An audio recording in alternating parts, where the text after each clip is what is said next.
Baiklah, apakah Anda Nona Mok? Itu adalah suara yang sama yang dulu membangunkan para penonton di berita pagi. Setelah tertangkap kamera mencuri lampu Natal milik tetangganya. Mantan pembawa berita yang bisa Anda lihat di video resume-nya yang masih diunggah di YouTube, kini dituduh melakukan kejahatan mengejutkan membunuh ibunya sendiri. Angie Mok baru tampil perdana di depan kamera di pengadilan. Berikut rekaman video dari KSN Televisi. Dan kami memperhatikan selama sidang itu, pada satu titik, dia bahkan sempat tersenyum. Apa yang diungkap dokumen baru soal alasan polisi, yakin dia sengaja membunuh ibunya? Kami membahas kasus yang disajikan oleh Law and Crime. Saya Chris Stewart.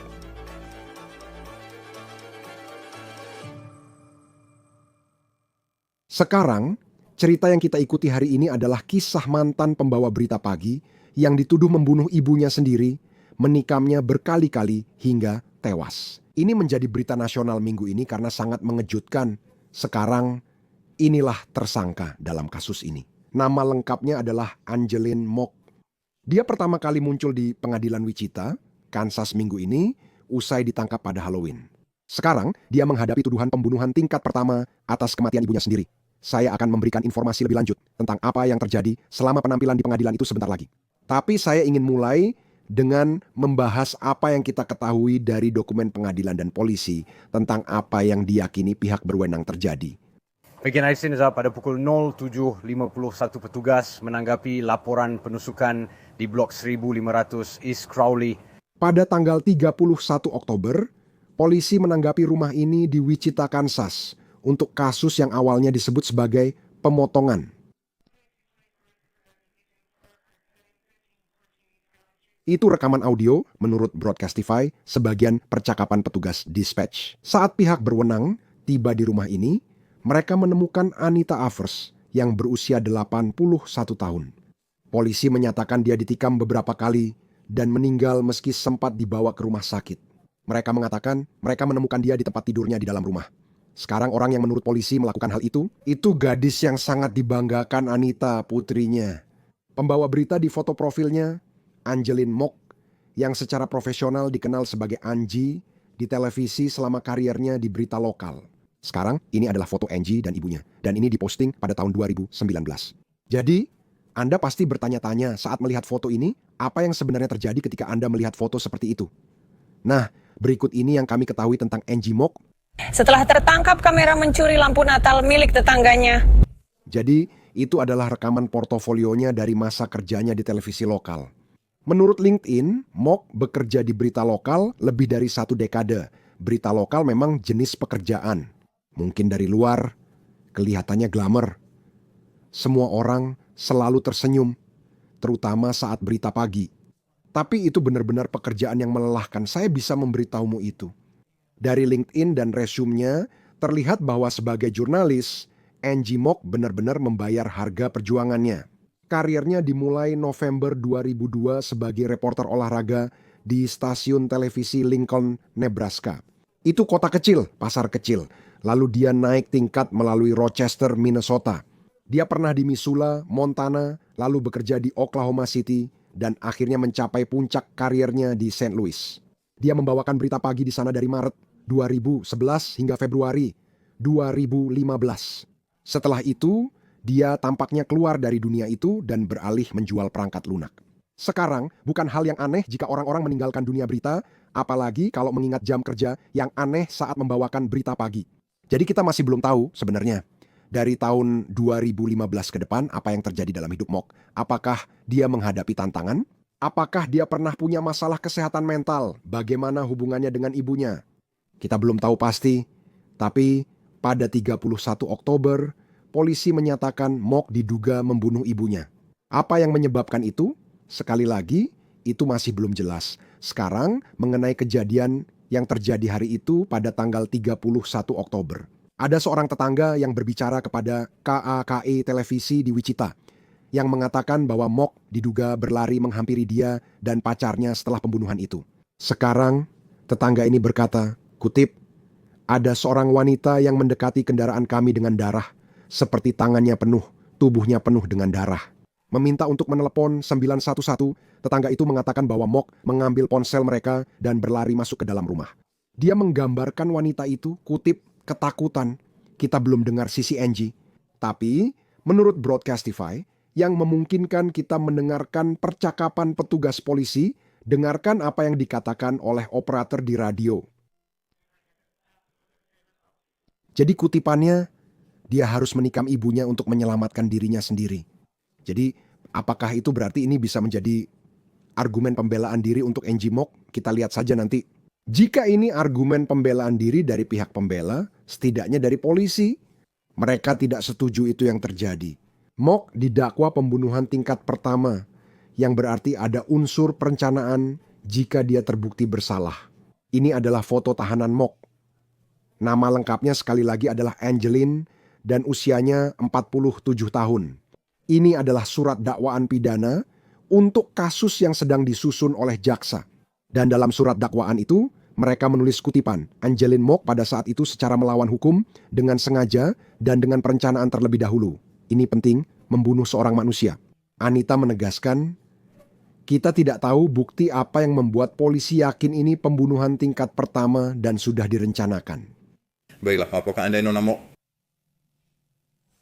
Mok tampil pertama kali di pengadilan menurut KSN Televisi Wichita minggu ini. Anda didakwa pembunuhan tingkat pertama, kejahatan berat di luar kategori Jason calon kedua itu Anda ditetapkan sebesar $1 juta. Dengan syarat pemantauan elektronik oleh layanan pra persidangan, tidak boleh menghubungi korban atau saksi negara, dan tidak boleh menghubungi ayah tiri Anda. Jaminan dalam kasus Anda. Permisi, sidang berikutnya untuk kasus ini di depan Hakim Giring pada 14 November pukul 13.30. Sidang gedung Anda berikutnya tanggal 14 November. Jika Anda telah mengisi surat pernyataan keuangan, saya akan menyetujuinya dan saya akan menunjuk tim pengacara untuk mewakili Anda. Desain Semificard, N. Clark, Breonna, George, Yaka Bladani, Randall Price, and Philip White akan ambil Jordan King Soros dan mewakili Anda. Baik, terima kasih. Anda bisa melihat penampilannya sebentar saja. Tidak banyak yang dikatakan, selain dia hanya mengakui bahwa namanya adalah Angeline Mok. Penampilan berikutnya di pengadilan akan berlangsung pada tanggal 14 November, kata hakim. Dia tidak diizinkan untuk berhubungan dengan ayah tirinya, tapi itu satu-satunya orang yang tidak boleh dia hubungi. Namun, dia ditahan dengan jaminan $1 juta, sehingga belum jelas apakah dia bisa keluar penjara sementara kasus berlangsung. Dalam obituarinya, ibunya, Anita Avers, digambarkan sebagai wanita beriman yang gemar memberi konseling. Faktanya, Avers adalah terapis klinis dan keluarga di Wichita. Dan biografi dirinya di situs web perusahaannya menyatakan hal itu. Dia ahli menangani dewasa dengan depresi, kecemasan, gangguan spektrum, trauma, gangguan suasana hati, serta masalah hubungan seperti pasangan, pernikahan, konflik keluarga, perselingkuhan, dan perceraian. Dalam obituari itu, kami juga memperhatikan bahwa disebutkan salah satu orang yang ditinggalkan oleh Anita Avers adalah putrinya, Angeline. Bergabunglah bersama kami untuk membahas kasus ini dan kemungkinan ke depannya bersama Randy Kessler, pengacara persidangan dan hukum keluarga. Dinamika keluarga sangat berperan dalam cerita ini. Randy sangat menyedihkan. Sekali lagi, Anda tahu ini. Meski masih banyak informasi yang belum kita ketahui. Sejauh apa yang terjadi dalam kehidupan Angie Mok? Bagaimana dinamika hubungannya dengan ibunya? Ibunya adalah seorang terapis dan banyak orang yang mengatakan bahwa dia adalah orang yang hebat. Jadi itu bagian dari ceritanya. Itu adalah sebuah misteri. Angie Mok didakwa dengan pembunuhan tingkat pertama. Dengan perencanaan sebelumnya, maksud saya. Biasanya itu berarti apa? Kamu tahu maksudnya kan? Saya tahu. Itu berarti ada niat untuk membunuh seseorang. Tapi dalam beberapa kasus, di mana kamu tahu, itu terjadi dalam sekejap, kamu tahu, hanya karena frustrasi. Seseorang mengalaminya. Apa arti perencanaan terlebih dahulu menurut hukum? Jadi itu adalah yang terkuat dari yang terkuat. Di situ berarti mereka berpikir bahwa dia merencanakannya, dia memang berniat melakukannya. Bahwa ini bukan pembunuhan karena kejahatan, di mana dia berniat menyakitinya dan dia secara tidak sengaja meninggal. Atau dia mendengar bahwa dia melakukan sesuatu yang buruk lalu tiba-tiba kehilangan kendali. Ini tindakan yang didorong emosi. Ini benar-benar serius. Mereka mengejar tuntutan dan hukuman maksimal yang mungkin didapatkan. Tapi saya ingin menyebutkan kamu tadi bicara tentang dinamika keluarga. Dan kamu tahu, di sisi perdata, kita sebenarnya punya lebih banyak kesempatan untuk membantu memperbaiki keadaan dengan benar. Kita bisa meminta psikolog untuk mencari tahu situasinya dan menjaga jarak antar orang. Ini penilaian setelah kejadian, bersifat retroaktif dan retrospektif.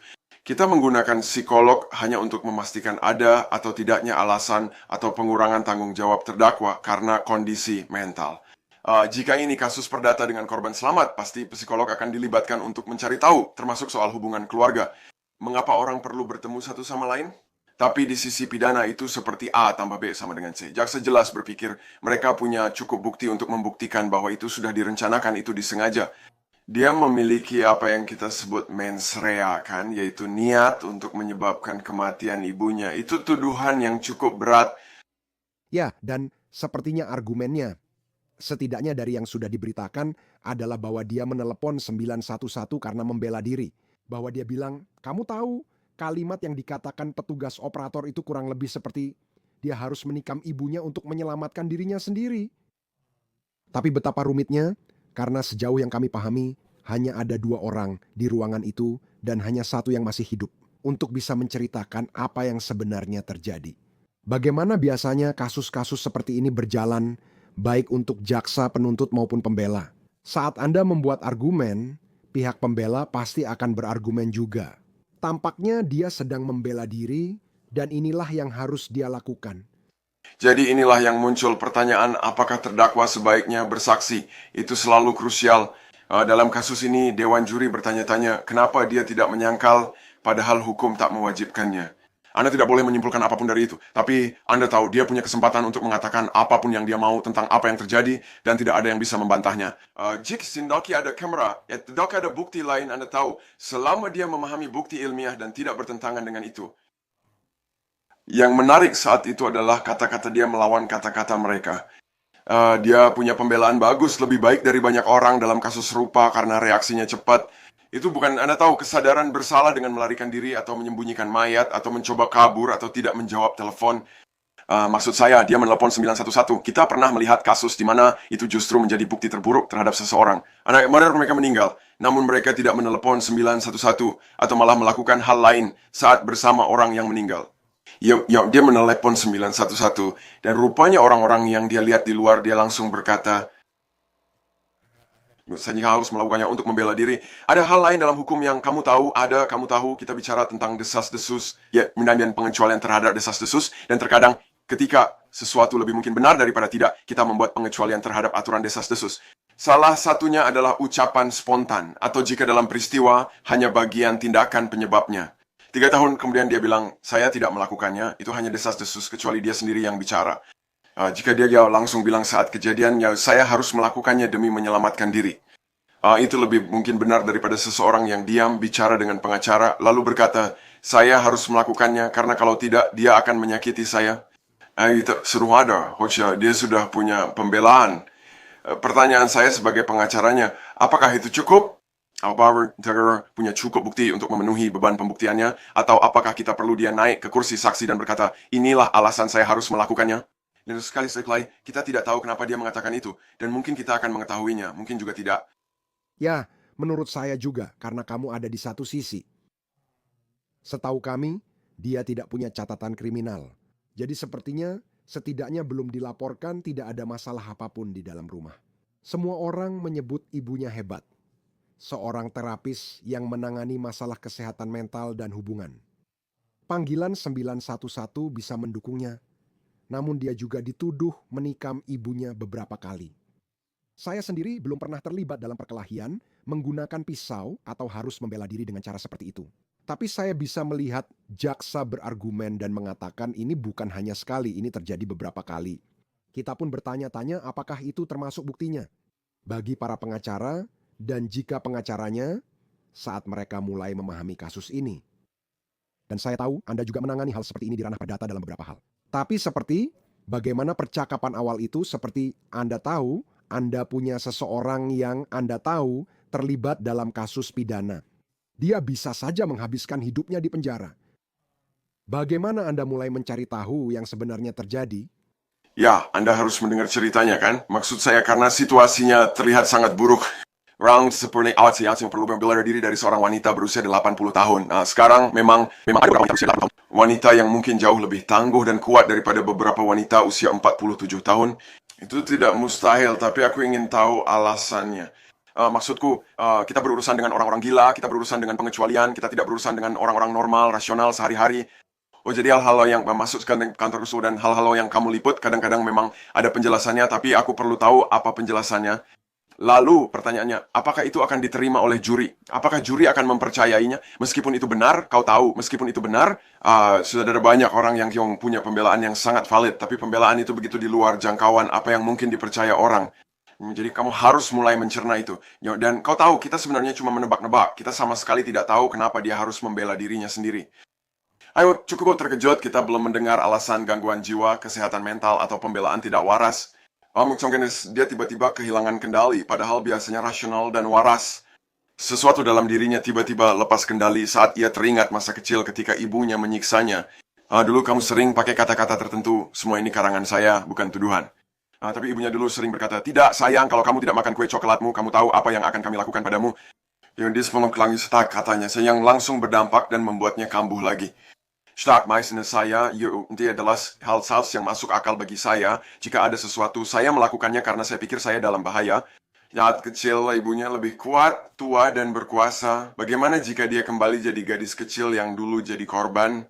Ya, tapi sekali lagi, kita tidak tahu fakta-fakta itu, dan saya membayangkan kita pasti sudah mendengar, Anda tahu ada penyebutan tentang itu, bahwa dia punya hubungan yang buruk. Tapi sejauh ini kamu benar, Chris. Tidak ada hal buruk yang diketahui tentang ibu. Tidak ada hal buruk yang diketahui tentang terdakwa. Jadi apa ceritanya dan satu-satunya? Saya tidak bilang ini menyenangkan, karena memang tidak. Satu hal menarik bagi saya sebagai pengacara, saya hanyalah ingin tahu cerita sebenarnya. Sebagai pengacaranya, saya mungkin satu-satunya yang tahu cerita sebenarnya. Itu akan menarik. Pertanyaannya, bagaimana kita menceritakan jika itu sebuah pembelaan? Saya juga selalu merasa itu menarik jika kasus ini sampai persidangan. Dia satu-satunya yang tahu persis apa yang terjadi. Dan bahkan saya yakin ada klien yang pernah Anda temui yang akan Anda tahu menceritakan sedikit kebenaran, versi kebenaran mereka sendiri, namun Anda tetap harus mencari tahu dengan tepat. Pikiran itu menarik. Anda tahu sejarah revisionis. Kita sering bicarakan sepanjang waktu. Tanpa ragu. Dan menurut saya dalam kasus ini, ibunya tampak, kamu tahu, dan menurut orang-orang, dia adalah wanita tua yang manis. Dia berusia 81 tahun dan sedang di tempat tidurnya yang bisa jadi bagian penting kasus ini. Adalah bahwa dia, kamu tahu, pihak berwenang menemukannya di tempat tidur.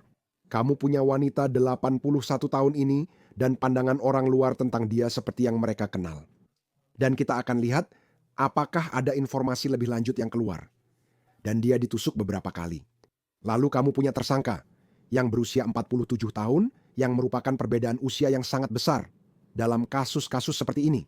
Seberapa sering penampilannya seperti itu? Bahkan jika kamu bisa memiliki, kamu tahu strategi dan taktiknya. Dan bukan untuk menggunakan referensi olahraga. Karena itu bukan maksudnya. Ini jauh lebih serius dari itu, tapi strategi dan taktiknya mungkin bukti forensik. Dan itu bisa menjadi sesuatu yang membantu terdakwa dalam kasus ini, kita akan lihat nanti. Namun, ini kembali pada penampilan.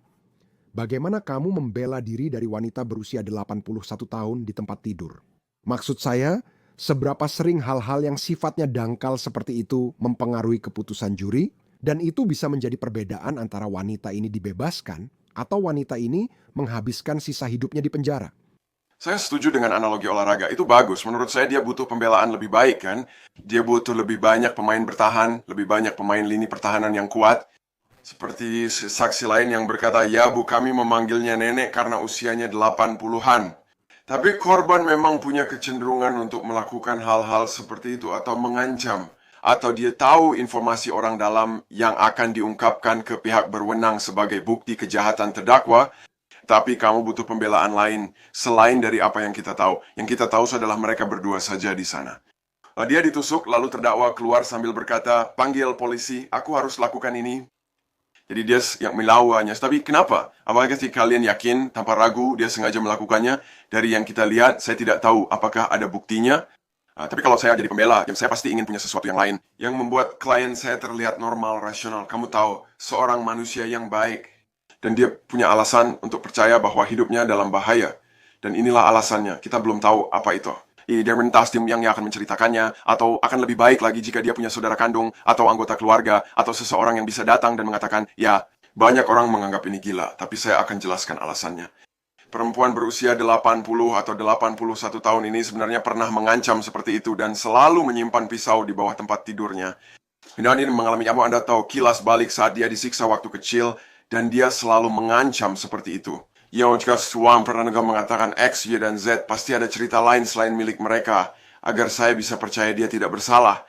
Dan kemudian ada bagian lain, yaitu engkau hanya lima yang kita miliki, hanya itulah yang kita punya sekarang. Apakah itu cukup untuk membuktikannya tanpa keraguan yang masuk akal? Di sisi perdata, tentu saja. Itu akan menjadi ganti rugi.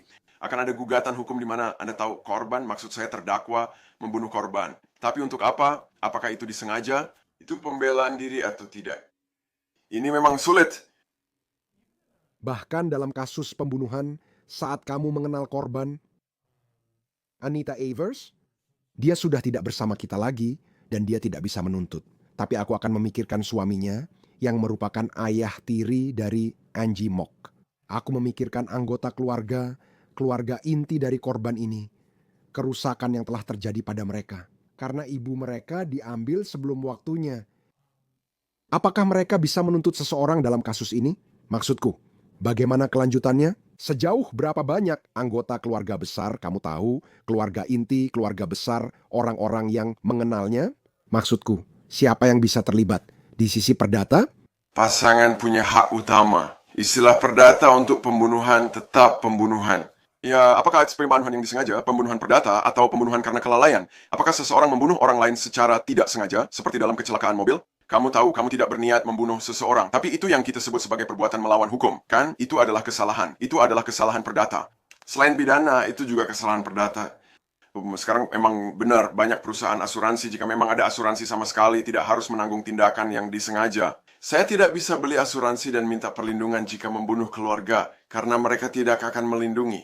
Jika saya hanya sengaja melukai atau membunuh seseorang atau meninggalkan bahaya di teras hingga orang terpeleset dan celaka, itulah gunanya asuransi. Mereka bisa menuntut, tapi apakah benar ada uang di sana? Apalagi jika semua habis untuk bayar pengacara pidana, maka pasangan berhak menuntut. Jika kamu berhasil membuatnya di penjara seumur hidup atas tuduhan pembunuhan, mungkin tak banyak alasan untuk menuntut lagi. Ya, kecuali jika ada harta karun, menang lotre, atau punya banyak uang untuk kamu berikan. Tapi aku benar-benar tertarik dengan pernyataan pasangan korban atau apa pendapatnya. Apakah dia mencintai anak ini? Terdakwa, apakah ada sesuatu yang simpatik? Apakah dia punya hati untuk terdakwa, mengatakan ya dia mungkin punya alasan untuk takut, atau dia punya gangguan mental yang membuatnya melakukan ini? Atau mungkin dia benar-benar tidak tahu alasannya melakukan ini. Dia harus menjalani sisa hidup di penjara. Sikapnya mungkin akan terlihat atau tidak saat bersaksi di pengadilan. Dia bukan saksi, tapi dia berkomunikasi dengan jaksa untuk menyampaikan posisinya dan sudut pandangnya. Karena dia, seperti yang kamu bilang, adalah kerabat terdekat berikutnya. Ya, dan kalau kita kembali lagi ke pembelaan diri, bagian dari ini. Dan ketika kita memutuskan apakah seseorang akan dipenjara seumur hidup. Dia satu-satunya saksi kejadian itu, dan kita tak tahu apakah dia jujur atau benar-benar membela diri. Tentu saja akan ada banyak bukti forensik. Jika hubungan mereka tidak stabil, kamu tahu. Kalau seseorang punya hubungan yang tidak stabil dengan orang lain, mungkin dulu mereka pernah bermasalah. Mereka pernah bertengkar, dan saya hanya bertanya secara umum, mereka bertengkar saat Thanksgiving tahun lalu. Itu belum sampai pada momen di rumah saat seseorang melakukan sesuatu, yang lain melakukan hal lain, lalu seseorang meninggal.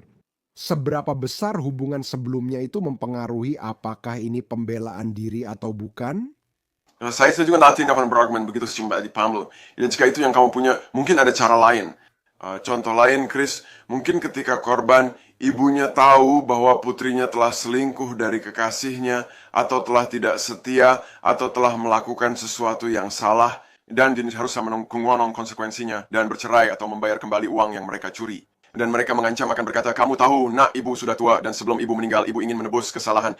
Saya akan menemukan pihak berwenang ke memberitahu Safarno bahwa kamu melakukan X, Y, dan Z. Jadi terdakwa pun berpikir, itulah akhir dari hidup saya. Karena sekarang ketika kekasih saya mengetahui bahwa saya selingkuh atau hal semacam itu lagi, tidak ada satupun dari itu yang merupakan pembelaan diri. Tidak ada satupun dari itu yang bisa dijadikan alasan. Pembelaan diri harus langsung dilakukan saat kamu merasa akan mati, terluka permanen, atau parah. Kamu harus membalas dengan kekuatan setara. Jika seseorang mengancam kakimu, kamu boleh membalasnya. Jika nyawamu terancam, kamu bisa melakukan hal yang sama. Ya, kamu harus melakukan apapun yang bisa kamu lakukan untuk menyelamatkan hidupmu saat itu juga. Bukan karena seseorang yang sedang merencanakan sesuatu di masa depan yang mungkin lebih dari itu. Akan masuk akal bagiku jika itu yang dia pikirkan.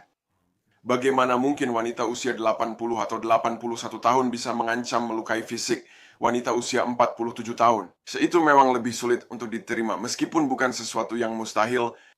Benar, kan? Dan dia sedang di tempat tidur. Luka tusukan yang banyak, panggilan 911, ada banyak hal yang akan menarik untuk melihat kemana kasus ini akan berjalan dari sini. Saya tahu Angie Mok akan hadir di pengadilan minggu depan dan kami akan terus mengikuti kasus ini. Randy Kessler. Selalu menyenangkan memiliki Anda di Law and Crime. Terima kasih sudah membicarakan hal ini. Terima kasih, Nak Chris. Angeline Mok sedang ditahan dengan jaminan sebesar $1 juta. Ini adalah cerita yang akan terus kami pantau seiring perkembangannya, tapi untuk saat ini cukup sampai di sini. Untuk kasus kali ini dari Law and Crime berlangganan di YouTube dan Spotify. Saya Chris Stewart. Sampai jumpa di lain waktu.